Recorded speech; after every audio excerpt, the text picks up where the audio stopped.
This is a film about pioneers, a few men and one or two women who didn't want to put away their model railway sets when they grew up. Instead, they've set out on a journey together to be part of a brand new railway company. Grand Central will be the first direct train service to run between London and Sunderland for over 50 years. Everything must be done from scratch. But until the trains themselves are ready to roll from the workshops, no one will be going anywhere.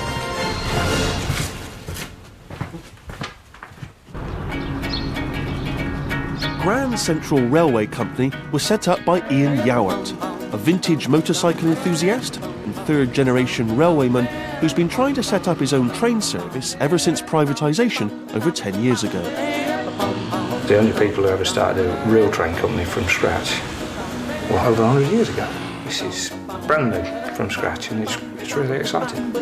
A former British rail manager, Ian's only previous business experience is running a go-karting track in York, which is about to be closed to make way for a park and ride facility for his future passengers. After fierce competition from rivals and endless legal challenges, he's finally succeeded in getting permission to start his own railway company. Ian has appointed vintage car enthusiast Sean English as his lieutenant. English by name, but Scottish by nature, Sean is so enamoured of trains there was even a picture of one on his wedding cake.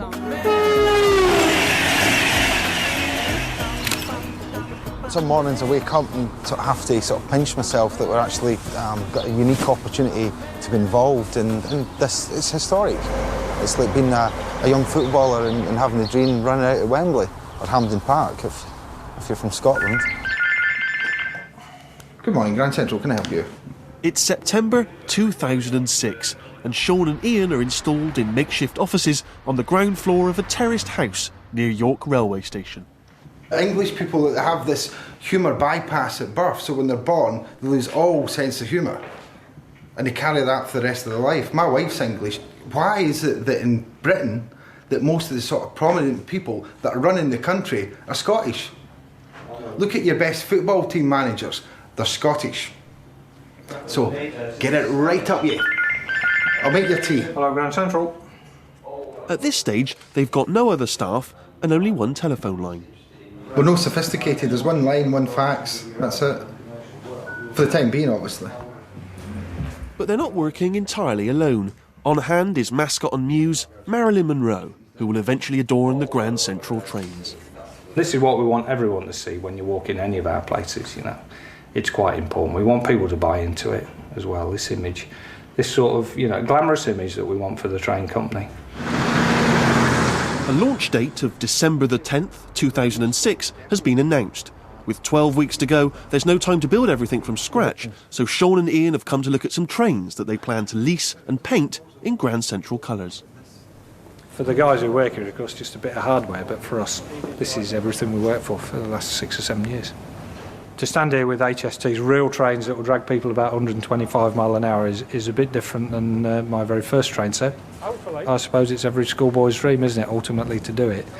But it's a long drag to get here, and the culmination of that work to be stood here now with trains just about ready now to be put into the proper colour scheme for the start of business is just, you know, it's very hard to actually encapsulate it and just say it, because the next thing for us now, the real big milestone now, is to get one out there and get one running. When it's running with its first passengers, that'll be just a day that would be like no other for me.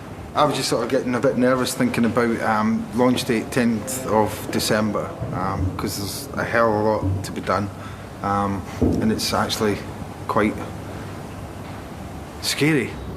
One start and one's go, stop and go. It's just like the go-karts. I've no idea which one's which. A cup of tea, driver?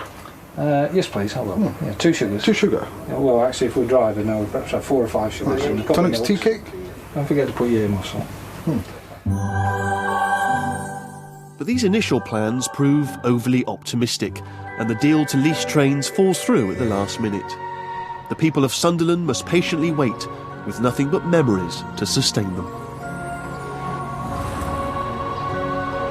Instead, now with the financial backing of a major transport group, a set of 30-year-old engines and 18 ex-Virgin carriages are purchased for £1 million. All they need is a bit of work to get them in shape for the new launch date of May 2007. With the unstoppable force of an Intercity 125, the company moves forwards and onwards and upwards.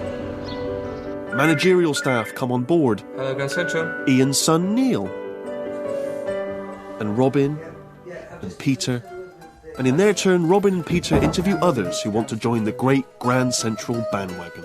Take a seat. What's inspired you to apply for Grand Central?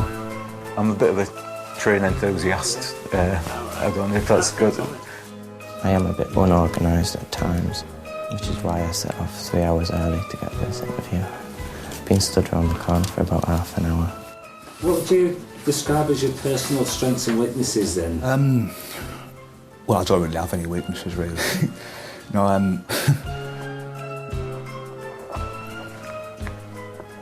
Timekeeping.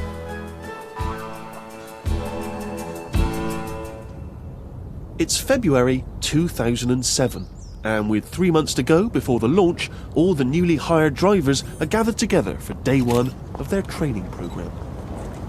This is a critical milestone for us, and you're the first group of staff that have actually taken on board. So, you know, very warm welcome. Hello everyone, my name's David Goodson. I live in Sunderland and I've been involved with public transport for 20 years. I'm looking forward to this unique opportunity of joining what I perceive to be a forward-thinking company, and I think it's a very exciting time for us all to be involved. Big decision moving to Grand Central, but I believe it's the right decision and I'm very excited about it. Margaret Carse, and I think I came out my pram on the rail industry. I've been with the rail industry for 19 years. My name is Maureen Cooper. As you can see, twin sister of Margaret Carse there. Quite excited about leaving after 20 years and coming into such a new venture. Been there from the beginning and seeing it develop. I'm glad to be here, like most people. Very excited, very nervous, but together I think we'll make it work. So. The biggest risk we've got is the rolling stock, and the rolling stock being ready for the 20th of May. And if it means that we have to double the man hours to get the rolling stock ready, then that's what we'll have to do.